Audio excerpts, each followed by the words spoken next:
ভিডিওটি শুরু করার আগে আপনাদের কাছে একটি রিকোয়েস্ট, যদি আমাদের চ্যানেলটিতে নতুন হয়ে থাকেন অবশ্যই চ্যানেলটি সাবস্ক্রাইব করে রাখবেন। আজকে আপনাদের মাঝে আলোচনা করব সচিবালয়ের অভিমুখে পদযাত্রা, শিক্ষক পদে নিয়োগ বাতিল প্রার্থীদের। তৃতীয় ধাপের ৬,৫৩১ জন প্রার্থীদের যে নিয়োগ বাতিল করেছে সচিবালয় থেকে, এখানে সবাই সচিবালয় হচ্ছে অভিমুখে অগ্রসর হচ্ছে। বাতিল হয়েছে যে প্রার্থীদের, তারা আন্দোলন করতেছে। খুব শীঘ্রই এটি সম্পর্কে কোনো নোটিশ ফলপ্রসূ আপডেট আসতে পারে, আর আপডেট আসা মাত্রই আমাদের চ্যানেলটিতে সবার আগে পেয়ে যাবেন। আর আজকে দেখবো এখানে বিস্তারিত কি বলেছে অভিমুখে যে পদযাত্রা করেছে শিক্ষক। আর এই রিপোর্টটি প্রকাশ করা হয়েছে ১৬ ফেব্রুয়ারি ২০২৫। দেখি বিস্তারিত কি বলেছে। হাইকোর্টের রায়, সরকারি প্রাথমিক বিদ্যালয়ের সহকারী শিক্ষক পদে নিয়োগ বাতিল হওয়া প্রার্থীদের মহাসমাবেশ শেষে জাতীয় সচিবালয় অভিমুখে পদযাত্রা শুরু করেছে। সেখানে নারী চাকরি প্রার্থীরা নতুন কর্মসূচি ঘোষণা দেবেন বলে তারা জানিয়েছেন।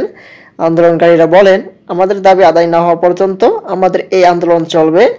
রোববার দুপুরে তারা র্যালি দিয়ে শাহবাগ থেকে সচিবালয় অভিমুখে রওনা হয়েছে।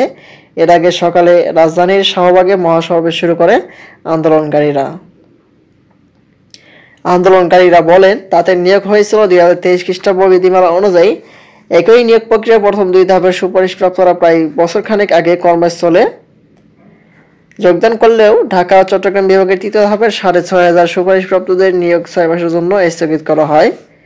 প্রসঙ্গত, গত ১২ ফেব্রুয়ারি মাধ্যমিক ও উচ্চশিক্ষা অধিদপ্তরের সামনে আন্দোলন চলাকালে সন্ধ্যার আগে নিয়োগ প্রত্যাশীদের ঘোষণা দেন। বৃহস্পতিবার সকাল ৯টা থেকে শাহবাগে অবস্থান কর্মসূচি justice for teacher long march to Dhaka শুরু হবে। ৬,৫০০ জনের যোগদান নিশ্চিত করতে এই কর্মসূচি ঘোষণা করা হয়। এর আগে ১০ ফেব্রুয়ারি পুলিশের জলকামান নিক্ষেপের পর মঙ্গলবার ১১ ফেব্রুয়ারি দুপুরে সচিবালয়ের প্রাথমিক গণশিক্ষা উপদেষ্টা এবং প্রাথমিক গণশিক্ষা সচিবের সঙ্গে চাকরি প্রার্থীরা বৈঠক করেন। সরকারের পক্ষ থেকে তাদের নিয়োগের ব্যবস্থা নিতে আদালতে আপিল করা হয়। তাদের কাউকে নিয়োগ থেকে বাদ দেওয়া হবে না জানানো হলেও উচ্চ আদালতের আদেশে প্রত্যাহার হওয়া পর্যন্ত তারা আন্দোলন চালিয়ে যাওয়ার ঘোষণা দেন।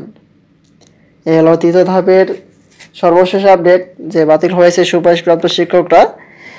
পরবর্তীতে এটি সম্পর্কে নতুন কোনো আপডেট নোটিশ পেতে আমাদের চ্যানেলটিকে সাবস্ক্রাইব করে রাখবেন। ধন্যবাদ সবাইকে। আসসালামু আলাইকুম।